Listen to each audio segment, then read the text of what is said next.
At New York's most lavish gala, social currency is everything, and Emma Hayes is bankrupt. She's a ghost haunting the new life of her ex-husband, a man who flaunts his new wife and his success while the elite world they command treats Emma with icy contempt. Every condescending smile and cruel whisper is designed to remind her that she is nothing. But what they fail to realize is that the quietest woman in the room has the most powerful secret, and the city's most feared billionaire is about to step from the shadows and burn their shallow world to the ground. The chandeliers of the Metropolitan Museum of Art's Great Hall dripped light like frozen waterfalls, splashing across a sea of couture gowns and bespoke tuxedos. This was the annual Metropolitan Legacy Gala, the undisputed pinnacle of New York City's philanthropic calendar, an event where fortunes were pledged on a whim and dynasties were forged over champagne. And in the heart of it all, Emma Hayes felt like a ghost. It wasn't her dress. The gown, a deep sapphire silk that she'd found in a vintage boutique, was a masterpiece of understated elegance. It clung to her frame with a quiet confidence she didn't feel, its simplicity a stark contrast to the jewel-encrusted, feather-adorned creations that flitted past her. It wasn't that she didn't belong. The invitation had come courtesy of the Small Arts Foundation she now ran, a passion project born from the ashes of her old life. A project that had earned a surprise grant and, with it, this single coveted ticket. No, the reason Emma felt invisible was standing 20 feet away, bathed in the flash of a dozen cameras. Richard Sterling, her ex-husband, and on his arm, dripping in so many Cartier diamonds she practically chimed when she moved, was Isabella Vargas, his new wife. Emma's breath hitched. She hadn't known they would be here, though she supposed she should have. Richard, with his cutthroat ambition and newly acquired seat on the board of Sterling and Finch, had always craved this world. He had climbed the ladder of Wall Street with a ruthless efficiency, and Isabella, a model with an impressive trust fund and a more impressive Instagram following, was the perfect accessory for his ascent. She remembered a time when she had been that accessory. She'd stood by his side at countless dinners and fundraisers, her own career in art curation put on hold to support his. She had hosted his partners, charmed his bosses, and edited his speeches, all while believing they were building a life together. Then one Tuesday morning, over a cold cup of coffee, he had announced their life was no longer a viable investment. He had outgrown their marriage, he'd said, his voice devoid of the emotion she had once mistaken for love. The divorce had been swift, quiet, and brutal. He'd kept the sprawling Park Avenue apartment. She'd kept her dignity and her maiden name. Now watching him, she saw the same practiced smile he used to give her, the one that never quite reached his eyes. He laughed at something Isabella whispered in his ear, his hand possessively on the small of her back. They were the sun, and everyone else was a planet caught in their orbit. A circle of socialites, investors, and city council members surrounded them, all vying for a moment of their golden attention. Emma took a steadying sip of her champagne, the bubbles fizzing uselessly on her tongue. Her mission tonight was simple: find Mr. Beaumont, the elderly benefactor who had funded her foundation, thank him profusely, and then disappear back into the quiet comfort of her Brooklyn apartment. It was a simple plan, but it required navigating this shark-infested water. She began to move along the periphery of the Great Hall, her eyes scanning the crowd. She offered polite smiles to the few familiar faces she saw, the ones from her old life. Some returned the gesture with a flicker of pity in their eyes before turning away, a clear signal that allegiance had been sworn to the Sterling Empire. Others, like the formidable Beatrice Davenport, simply looked straight through her, her gaze as cold and hard as the marble statues flanking the entrance. The message was clear. In the divorce of a power couple, society, too, chooses a side. Emma was on the losing one. "Emma, is that you?" The voice was kind, a welcome lifeboat in the icy ocean. She turned to see Ben Carter, an old friend from her university days who was now a rising journalist for Forbes. His tie was slightly askew, and his smile was genuine. "Ben! My God, it's good to see a friendly face," she breathed, a real smile finally gracing her lips. "I almost didn't recognize you," he said, giving her a warm hug. "You look incredible, understated, classy, a rare commodity in this room." His eyes flicked pointedly towards Isabella's glittering entourage. "How are you holding up?" "I'm fine," she lied, forcing a brightness into her tone. "Just here for the foundation, trying to hunt down Mr. Beaumont." "Ah, the great white whale," Ben chuckled. "Good luck. I'm here trying to get a quote from the man of the hour." He nodded towards the far end of the hall, where a knot of people was even thicker and more frenzied than the one around her ex-husband. "Damon Lockhart is here." Emma's eyes followed his gaze. She knew the name, of course. Everyone did. Damon Lockhart was less a man and more a myth. The reclusive tech billionaire behind Lockhart Industries, he had revolutionized data security and, in the process, amassed a fortune that dwarfed nearly everyone else in the room combined. He rarely made public appearances, and when he did, he never gave interviews. His presence was the reason for the palpable buzz of energy in the hall. "Don't think you'll have much luck," Emma said. "I hear he's practically a phantom." "A girl can dream," Ben said with a wink. "Listen, it's great to see you, Ames.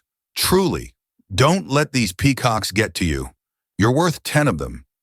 He gave her hand a comforting squeeze before being pulled away by his editor. His kindness was a small balm on a festering wound. Bolstered, Emma straightened her shoulders and continued her search. She finally spotted Mr. Beaumont near the grand staircase, holding court with a group of equally venerable gentlemen.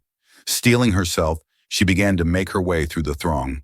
But her path took her directly into Richard and Isabella's gravitational pull. She tried to sidle past, hoping to remain unnoticed. But Isabella's sharp, calculating eyes snagged on her. The model's smile was a slash of crimson lipstick. "Well, well," Isabella's voice was honey-sweet but laced with venom. "Look what the cat dragged in. Richard, darling, you'll never guess who's here." Richard turned, his polished facade faltering for a fraction of a second as he saw Emma. A flicker of something, annoyance, guilt, crossed his face before being replaced by a cool, dismissive mask.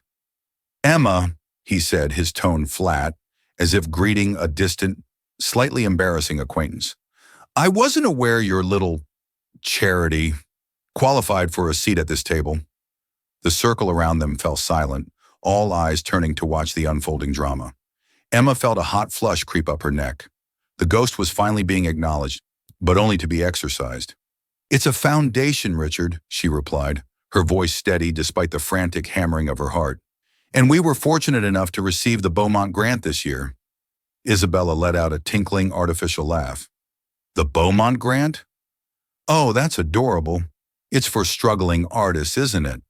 How quaint." She ran a hand down Richard's arm, her diamonds flashing like weapons. "Richard is a patron of the museum itself. He just endowed the new contemporary wing, but I'm sure your little grant is very important too." The condescension was suffocating.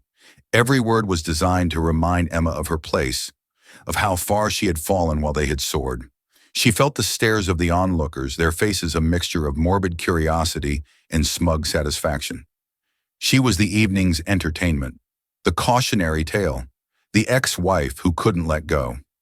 She could only stand there, trapped in the spotlight of their cruelty, the clinking of champagne glasses and the murmur of the crowd fading into a dull roar in her ears. Her simple plan had shattered. All she wanted now was to disappear. The silence that followed Isabella's pronouncement was heavier than any sound. It was a thick, cloying thing, pressing in on Emma from all sides. In that moment, she was no longer a foundation director or a guest. She was a specimen under a microscope, every inch of her vintage dress and her quiet composure being judged against Isabella's blinding brand-new brilliance. Richard, ever the master of plausible deniability, simply smiled a thin, bloodless smile. He wouldn't stoop to insulting her directly. He had Isabella for that. His silence was his endorsement of his new wife's cruelty. It was a calculated display of power, showing everyone in their circle that he was so far beyond Emma now that her presence was nothing more than a minor, amusing irritant. "It was lovely seeing you both," Emma said, her voice a marvel of control. She gave a tight, polite nod and tried to turn away, to resume her mission, to find any escape from this suffocating circle. But Isabella hadn't finished. "Oh, don't rush off," she purred, taking a deliberate step forward, blocking Emma's path. "Tell me, Emma, who are you wearing?" She let her eyes rake over Emma's sapphire gown with theatrical disdain. I don't recognize the designer. Is it last season? The question was a classic power play in this world, a way to measure worth by a label. Emma knew her dress had no famous name attached to it, only the quiet history of a woman who might have worn it to a gala 50 years ago. Its value was in its story, not its price tag. But that was a language Isabella didn't speak. It's vintage, Emma said simply. Vintage, Isabella repeated the word as if it were a communicable disease. She leaned in, lowering her voice to a conspiratorial whisper that was intentionally loud enough for everyone to hear. That's a brave choice. Most people try to look like they're moving forward, not backward. But I suppose when you have nothing new in your life, you have to cling to the past. The barb hit its mark. It wasn't just about the dress anymore.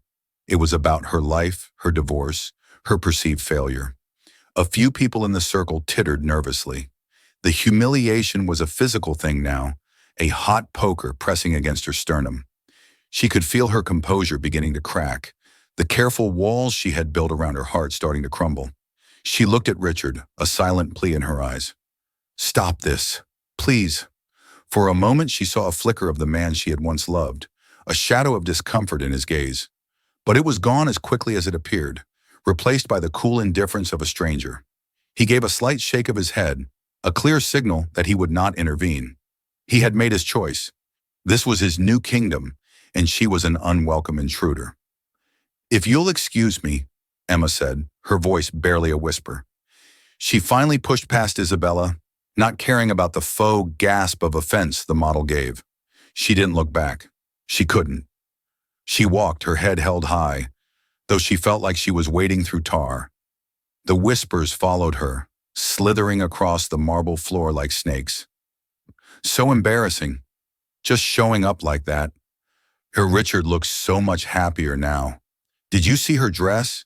She looked so provincial. Each whisper was a small cut, bleeding her of the little confidence she had managed to muster. She abandoned her search for Mr. Beaumont. The foundation would have to survive without her personal thanks tonight. All she wanted was the exit. She scanned the room, her vision blurring slightly, and saw the grand doors that led to the cool night air. Freedom. As she made her way toward them, a waiter with a tray of hors d'oeuvres stepped backward into her path without looking. Emma sidestepped to avoid a collision, stumbling slightly. A hand shot out and gripped her elbow, steadying her. Careful there, a low, amused voice said. She looked up and found herself staring into the face of Harrison Croft, a notoriously sleazy hedge fund manager and one of Richard's closest friends. He had always made her skin crawl. His eyes, small and piggy, roamed over her with an oily appraisal. Emma Hayes, he drawled, not releasing her arm. Didn't expect to see you here? Flying solo tonight? I'm here on business, Harrison, she said, trying to pull her arm away. His grip tightened. Business, right? Your little art thing, he sneered. Listen, Richard's a fool. He traded a classic for a new model that'll be outdated in a year. If you're looking for some sponsorship, maybe we can have a drink later. Talk about your foundation. The insinuation was vile, unmistakable. He was treating her like she was for sale. The final, crushing indignity of the night. All the air went out of her lungs. The room began to spin, the glittering lights of the chandeliers blurring into painful, star-like bursts. This was it. This was the moment she broke. Let go of me, she said, her voice trembling with a mixture of rage and despair. Don't be like that, Emma, he said, his thumb stroking the inside of her elbow. I'm just trying to be friendly. She was trapped, cornered by her ex-husband's lecherous friend, publicly humiliated by his new wife, and utterly, completely alone. Tears pricked at the corners of her eyes, and she fought them back with every ounce of her will. She would not cry, not here, not in front of them. She finally wrenched her arm free, her heart pounding a frantic rhythm against her ribs. Go to hell, Harrison, she spat, her voice low and shaky. She turned and fled, pushing through the crowd, ignoring the curious and disdainful looks she received. She didn't stop until she reached the relative anonymity of a shadowy alcove behind a massive marble column. Leaning against the cool stone, she closed her eyes, trying to breathe. The magnificent hall, once a symbol of opportunity, now felt like a prison. The opulent beauty of her surroundings was a mockery of the ugliness she had just endured. She had been a fool to come, a fool to think she could exist in Richard's world on her own terms. They had made it painfully clear that without him, she was nothing. Just an ex-wife, a piece of history, a ghost clinging to a life that was no longer hers. From his vantage point on the mezzanine balcony, Damon Lockhart had an unobstructed view of the entire glittering spectacle. He leaned against the balustrade, a glass of untouched whiskey in his hand, a solitary figure cloaked in the shadows in the impeccable tailoring of a Tom Ford tuxedo. He was a king observing his court, though he felt no kinship with the preening, posturing subjects below. He hated these events. He saw them as a necessary evil, a ritual he had to perform a few times a year to appease his board and remind the world that Lockhart Industries was not just a faceless corporation, but a dominant, tangible force. He moved through the world like a shark, silent and purposeful, and these galas were the equivalent of being forced to swim in a shallow, decorative pond with goldfish. His gaze swept across the hall, dissecting the crowd with a cool, analytical precision. He saw the hierarchies, the power plays, the desperate hunger for recognition in the eyes of men who had everything and still felt they had nothing. He saw Beatrice Davenport cutting down a rival with a single venomous glare. He saw a young senator fawning over an ancient oil baron. And he saw Richard Sterling, a man he knew by reputation, a rising star at Sterling and Finch. An institution Lockhart Industries was currently in the process of acquiring in a silent, hostile takeover. Damon's assessment of Sterling was brief and brutal, ambitious, slick, and utterly hollow. A man who mistook arrogance for strength. He watched Sterling and his garish wife hold court, and he was unimpressed. They were a cliché, a perfect embodiment of new money, desperate to be seen as old. Then his eyes found Emma. She was an anomaly. In a room screaming for attention, she was a whisper. There was a quiet grace about her, a self-possessed stillness that was more compelling than all of Isabella's manufactured glamour.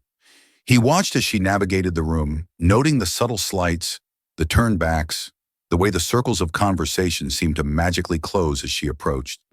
He saw it all. He had noticed her the moment she walked in. The sapphire dress had caught his eye first, not for its brand, but for its color, a deep, defiant blue in a sea of predictable black and metallic.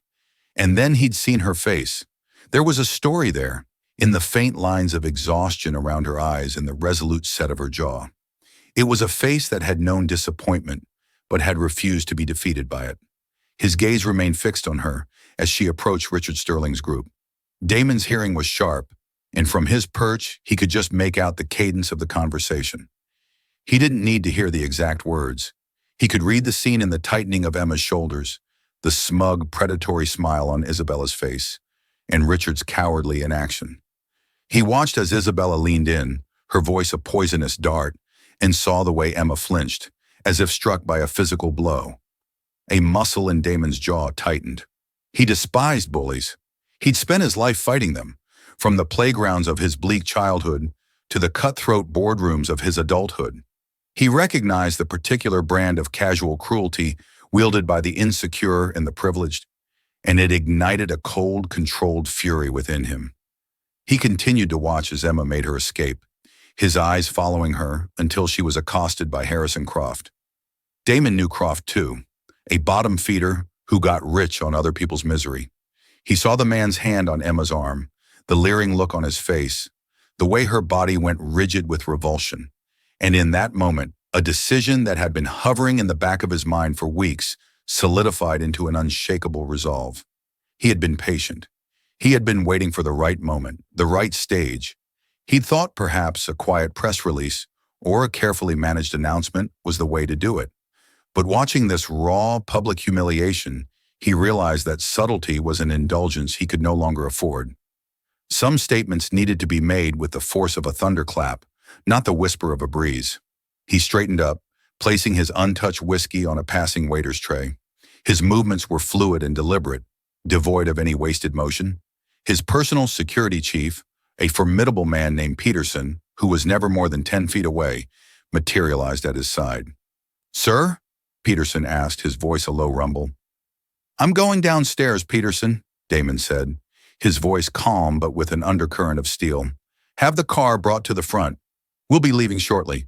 "And Mrs. Lockhart, sir?" Peterson asked, his expression impassive. It was the name they had used in private for months, a fact known to only a handful of the most trusted people in Damon's inner circle. Damon's gaze found the alcove where Emma was hiding, a lone figure trying to piece her shattered composure back together. "Yes," Damon said, a strange protective fire in his eyes. "Mrs. Lockhart will be coming with me." He descended the grand staircase, not with the hurried pace of a rescuer, but with the measured, inexorable tread of a king descending into his court to restore order. People turned as he passed, a wave of whispers and murmurs following in his wake. The phantom was moving among them. No one dared approach him. His aura of untouchable power was a palpable force field. He ignored them all. His focus was singular, his destination absolute. He was not just going to end Emma's humiliation, he was going to annihilate it. He was going to rewrite her story in front of the very people who had tried to erase her. And he was going to do it on his own terms, at the center of their stage. As Damon reached the bottom of the staircase, the gala's host, Genevieve Atherton, a woman whose social influence was as old and solid as her family's fortune, was stepping up to the microphone on the central dais. Her voice, amplified by the speakers, commanded the room's attention. "If I could have everyone's attention for just a moment," she began, her smile radiant. "As we celebrate another year of giving, it's important to recognize the pillars of our community, the individuals whose vision and generosity make nights like this possible." The crowd quieted, their conversations tapering off into an expectant hush. This was a familiar part of the program, a moment to flatter the big donors. Genevieve was about to launch into a tribute to the gala's main benefactor when she saw Damon Lockhart walking toward the dais with an unwavering purpose. Her eyes widened in surprise. She, like everyone else, knew of his aversion to the spotlight. Without breaking stride, Damon stepped onto the low stage, moving to the second microphone. He gave Genevieve a brief, almost imperceptible nod, a silent request to which she could only acquiesce. A current of shock and intrigue jolted through the audience. Damon Lockhart was going to speak. Phones were raised surreptitiously, recording the unthinkable. Richard and Isabella, who had been basking in the glow of their social victory, turned to stare, their expressions a mixture of awe and confusion. What was the most powerful man in the room doing? Damon stood before the microphone, his presence commanding the vast hall into absolute silence. He didn't clear his throat or shuffle any notes. He simply waited a beat, letting the weight of the moment settle over them all. His eyes, a piercing shade of gray, scanned the sea of faces until they found the alcove where Emma was still hidden, trying to make herself small. He looked directly at her, though no one else knew the target of his gaze. "Good evening," he began, his voice deep and resonant, carrying to every corner of the hall without any hint of strain. It was the voice of a man accustomed to being heard, a man who never had to raise it. Genevieve speaks of legacy, of vision. It's a popular topic at events like this. We talk about the legacies we build with steel and glass, with stock portfolios and endowments. We put our names on buildings, hoping for a sliver of immortality. He paused, letting the words hang in the air. But a legacy built on vanity is fragile. It can be shattered in an instant. Real legacy isn't about what you own or whose name you know. It's about integrity. It's about the quiet, unseen choices you make when no one is watching. It's about having the strength to stand for what is right, even when you are standing alone. His gaze intensified, boring across the room toward Emma. He saw her peek out from behind the column, her face pale, her eyes wide with confusion. She thought he was just giving a speech, a generic platitude like all the others. She had no idea he was speaking directly to her. Across the room, Richard Sterling shifted uncomfortably. Damon's words felt unexpectedly sharp, like shards of glass aimed in his direction. Isabella, however, was merely annoyed by the delay in the festivities, tapping her foot impatiently. "I've spent my life building an empire," Damon continued, his voice dropping slightly, becoming more personal, drawing the entire room in. "And for a long time I thought that was the only legacy that mattered. I was wrong. The greatest fortune I have ever acquired, the single most important part of my life, is not a company or a patent. He lifted his gaze from Emma and swept it over the crowd, over the faces of the powerful, the wealthy, the cruel, and the dismissive. He let them see the cold fire in his eyes. My legacy, he declared, his voice ringing with unshakable authority, is the partnership I share with a person of unparalleled grace, intelligence, and moral fortitude. A person who taught me the meaning of strength not by commanding attention, but by persevering in silence. He took a half step forward, his hand gripping the microphone stand. The final, devastating blow was coming. And so, I want to end the speculation that has followed me for years. I am not here alone tonight, and I haven't been for a very long time. I am here to support the incredible philanthropic work of the woman I love, the woman who is the heart of my life. He paused, his eyes finding Emma again, and this time he smiled. It was a small, private smile, meant only for her, but it was broadcast on the giant screens flanking the stage for all to see. And so it is my distinct honor and my profound privilege, he said, his voice dropping the bombshell that would shatter the foundations of their social world, to introduce you to my wife, Emma Lockhart. For a full 3 seconds, there was nothing. Just the stunned, echoing silence of 1,000 people simultaneously processing the impossible. The name Emma was a lightning bolt, then chaos. A collective gasp swept through the hall. Whispers turned into frantic, disbelieving murmurs. Every single head swiveled, following Damon's gaze, searching until they all landed on the same target. The woman in the simple blue dress, the ghost in the alcove, the irrelevant ex-wife. Emma stood frozen, her hand flying to her mouth. The world had tilted on its axis. The sound of a champagne flute shattering on the marble floor somewhere nearby was the only thing that broke the spell. The most visceral reaction came from Richard and Isabella. Isabella's jaw had literally dropped, her crimson smile frozen in a grotesque mask of shock. Richard had gone white as a sheet, his eyes wide with a dawning horror and disbelief. He stared at Emma, then at Damon Lockhart on the stage, then back at Emma, his mind refusing to connect the two. Emma? His Emma? With Damon Lockhart? It was impossible. It was a nightmare. But the nightmare was just beginning. The silence was a fragile pane of glass, and Damon's final word had shattered it into a million pieces. The ensuing noise was a tidal wave of murmurs, gasps, and the frantic clicking of phone cameras. The press, who had been cordoned off near the entrance, surged against the velvet ropes, their lenses aimed like rifles at the woman in the blue dress. Emma felt the full force of 1,000 pairs of eyes landing on her. The weight of it was immense, a physical pressure that stole her breath. She was no longer a ghost. She was the most solid, most scrutinized person in the universe. Her face, broadcast on the giant screens, was a portrait of pure shock. On stage, Damon remained perfectly calm. His work was done.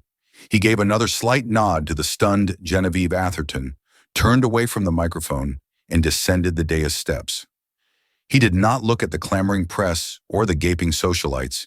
He moved through the crowd as if parting the Red Sea, his eyes locked on only one person.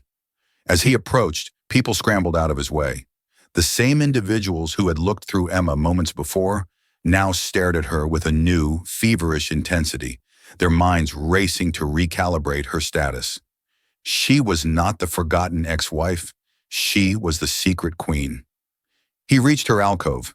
He stopped a foot in front of her, his expression softening as he took in her pale, bewildered face. The roar of the crowd seemed to fade into a distant hum.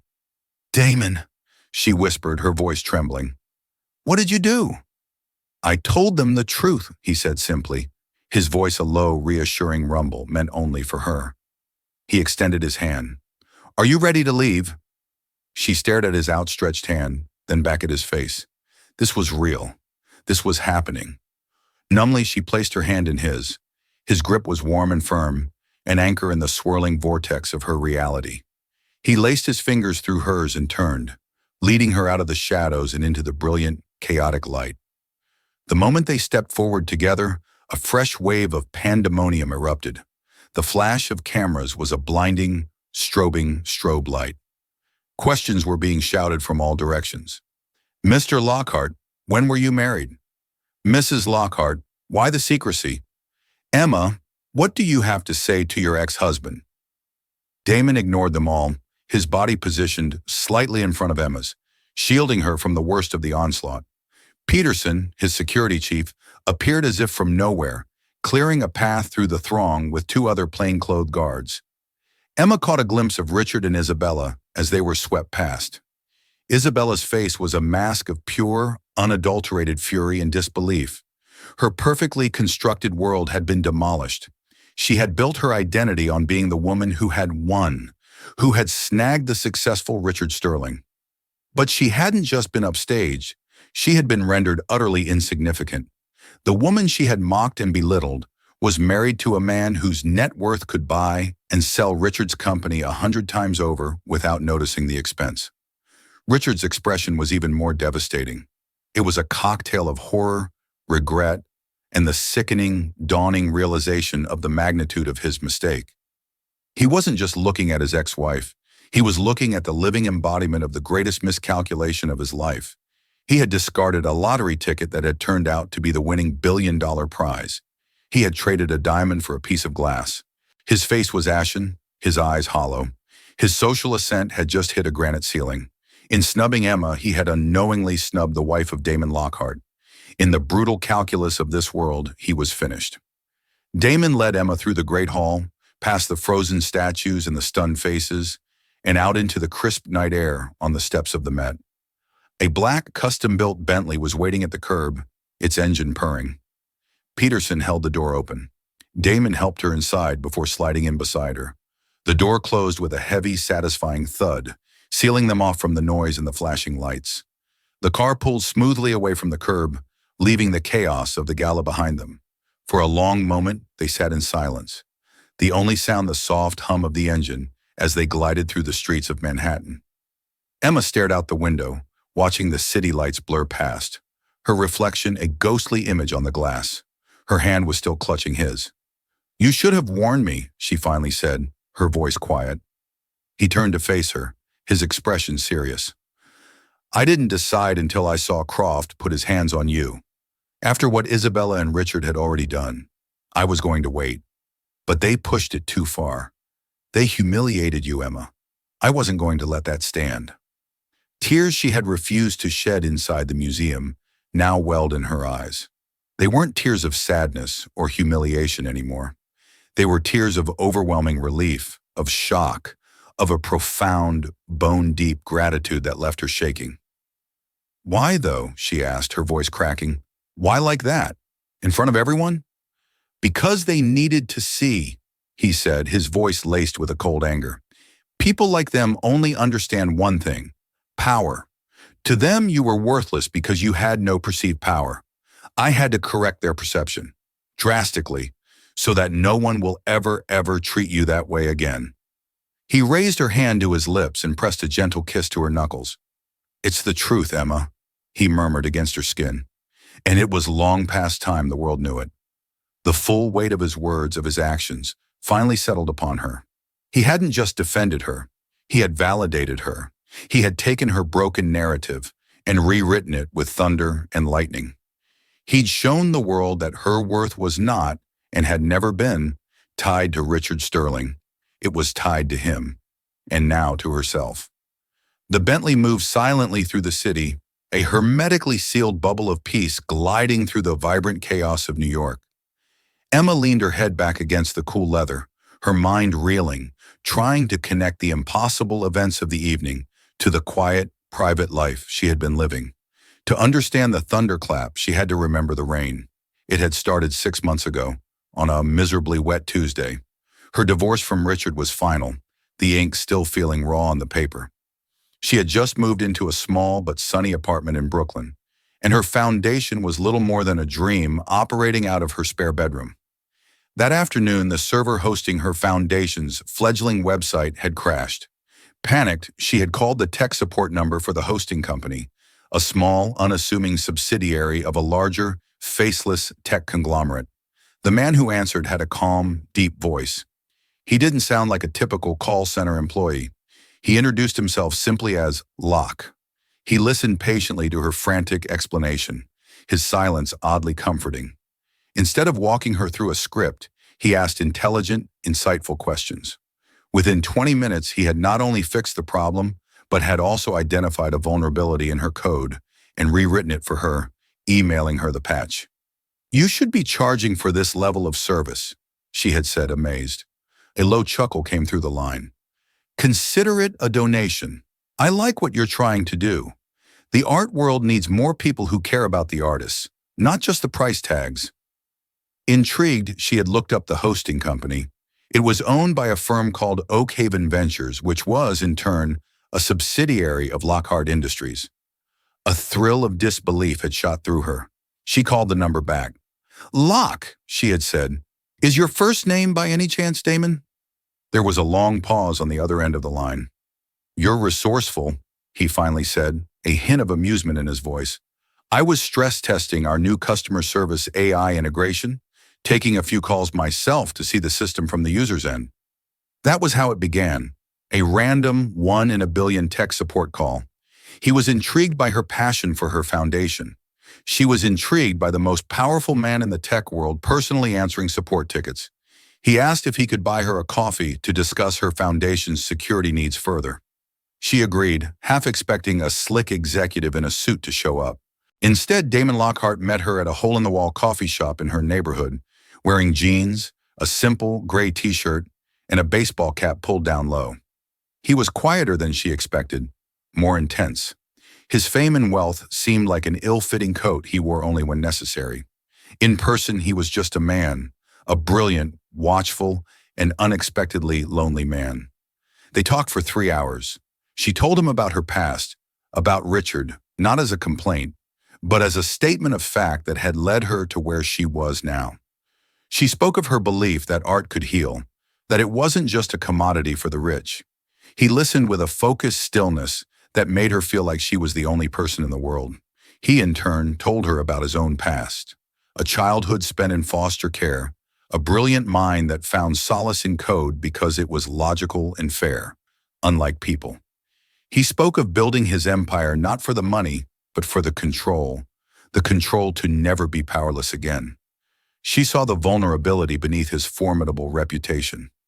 They were two lonely people who had been shaped by the wreckage of their past. Their coffee meeting turned into dinner. Dinner turned into long walks through Brooklyn Bridge Park at night, where they could talk without anyone recognizing him. Their romance was a whirlwind, conducted in secret. It was intense, profound, and utterly private. He was drawn to her resilience and the fact that she wanted nothing from him but his time and his thoughts. She was drawn to his hidden gentleness and the way he saw her. Emma Hayes, the art lover, the survivor, not the ex-Mrs. Sterling. 2 months into their relationship, he was finalizing the hostile takeover of Sterling and Finch, Richard's firm. It was a deal he had been working on for over a year. "I can't have this get out," he'd told her one night in his starkly minimalist penthouse overlooking Central Park. "Not yet. If Richard or his partners knew I was involved with you, they would use it. They'd scream conflict of interest, try to paint the acquisition as a personal vendetta. It would endanger the entire deal and put you in a horrific spotlight." She had agreed. She didn't want that spotlight anyway. Their private world was a sanctuary. A month later, he proposed. There was no grand gesture. They were in her small apartment, making pasta, covered in flour. He had simply stopped what he was doing, taken her hands in his and said, "I don't want to spend another day of my life without you being my wife." They were married a week later at City Hall with 2 of his most trusted employees as witnesses. Peterson was one of them. She wore a simple cream-colored dress. He wore a dark suit. They exchanged simple gold bands. He became her husband, and she became his, and the world remained completely unaware. Emma Lockhart. It felt right. It felt real. They had decided to wait until the Sterling and Finch acquisition was complete, and the dust had settled before making their marriage public.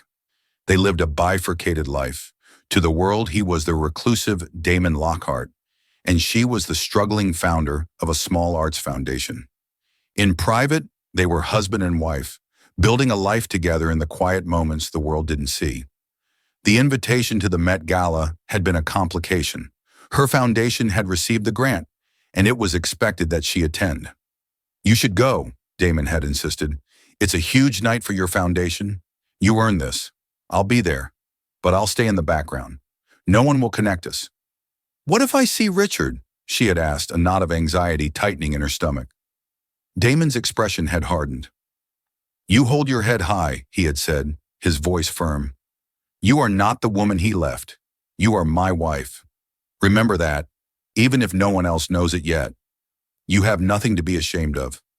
He had been right, but neither of them had anticipated the sheer, concentrated venom of Isabella's attack or the public, lecherous advance from Harrison Croft. Damon, watching from the balcony, had seen the plan to remain secret for what it was. A strategic decision that was now causing his wife immense pain. And in that moment, his strategy had changed. The billion-dollar deal became secondary. Protecting her, affirming her, became the only thing that mattered. His declaration on that stage wasn't just an announcement, it was a coronation. The Bentley pulled into the private garage beneath his penthouse. The engine cut off, plunging them into a profound silence. The events of the evening came rushing back to Emma, no longer a blurry dream, but a sharp, terrifying, exhilarating reality. She was Emma Lockhart, and the whole world knew it. They ascended in the private elevator, the silent, swift ride a stark contrast to the turbulent emotions swirling inside Emma. When the doors opened directly into the sprawling penthouse, the view of Central Park, a dark, sleeping giant glittering with the lights of the city, spread out before them. This was Damon's world, a fortress of solitude high above the noise. And now it was officially her world too. She walked towards the floor-to-ceiling windows, wrapping her arms around herself.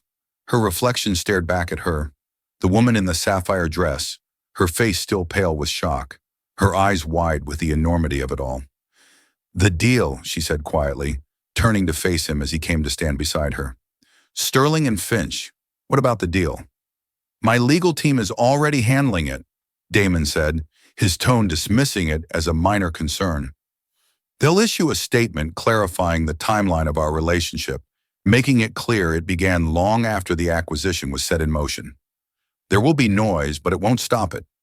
Richard Sterling was never important enough to stop me, Emma. He was just a bug on the windshield." The casual, ruthless way he said it sent a shiver down her spine. This was the other side of Damon Lockhart, the titan of industry who could crush his enemies without a second thought. And tonight, her enemies had become his. "They will be ruined, won't they?" she whispered, thinking of Richard's ashen face, of Isabella's mask of fury. "Their social standing?" "Yes," Damon stated without a hint of apology. Isabella's currency was her perceived status, which was tied to Richard's. Richard's career relied on his reputation and connections. By publicly humiliating my wife, they made themselves toxic assets. No one will touch them. No one will want to be their friend, and no one will want to do business with them. They authored their own destruction. I just provided the stage. There was a karmic finality to it that was both terrifying and, to a small, wounded part of her, deeply satisfying. They had tried to destroy her with whispers and social exclusion. Damon had destroyed them with a microphone and the simple, undeniable truth.